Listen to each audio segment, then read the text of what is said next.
ঢাকা-টাঙ্গাইল মহাসড়কে চলন্ত বাসে ডাকাতি ও শ্লীলতাহানির ঘটনার ৩ দিন পর মামলা হয়েছে। টাঙ্গাইলের মির্জাপুর বাসের এক যাত্রী মামলাটি দায়ের করেন। এই নিয়ে আরও জানাতে আমাদের সঙ্গে এই মুহূর্তে যোগ দিচ্ছেন সহকর্মী মামুনুর রহমান।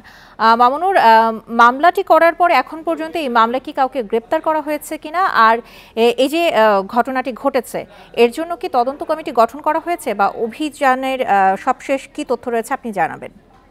কোনো প্রবলেম করব না তো।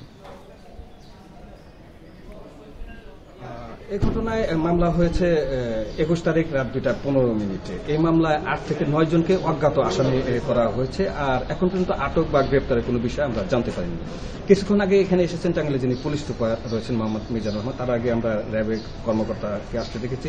তো পুলিশ সুপার এখানে আসার আগে তার সাথে আমার 12:30 নাগাদ কথা হয়েছিল। তিনি তখন আমাকে যেটা জানিয়েছিলেন, গত রাত থেকেই সাদা পোশাকধারী অর্থাৎ গোয়েন্দা সংস্থার বিভিন্ন দল এবং পোশাকধারী পুলিশ অর্থাৎ মির্জাপুর থানা সহ বেশ কয়েকটি টিম কিন্তু কাজ করছে এই ঘটনার সাথে।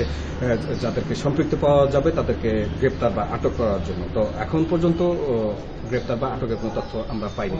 আমি যদি একটু বলতে চাই যে ১৭ তারিখে এই ঢাকা থেকে ছেড়ে আসে এই যানবাহনটি যখন সাভারের হেমায়েতপুরে আসে তখনই কিন্তু প্রথম ১০ থেকে ১২ জন যাত্রী ওঠে এবং তারপরে এই বাসটা যখন কাইলাকুড়ি চলে আসে তখনও কিন্তু ৩ থেকে ৪ জন যাত্রী ওঠে। অর্থাৎ নতুন করে যাত্রী উঠলো, ওইখানে যদি ১০ আর এখানে যদি ৩ ধরি ১৩ জন অতিরিক্ত। টাঙ্গাইল থেকে জানাচ্ছিলেন সহকর্মী মামুনুর রহমান।